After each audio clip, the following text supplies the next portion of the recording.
So I hurt my shoulder, and I usually like to sand all my pieces on the bottom, especially with the speckled 112 clay, because it's kind of rough. And usually I do it by hand, but since I can't move my left arm past the elbow, I decided to try this, and I'm so excited because it works. So let's see what's in here.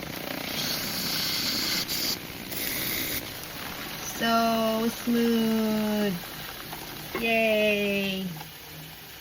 I thought this would be hopeless one-handed, but it totally works. Yay. Let's see if this works on a not very centered bowl.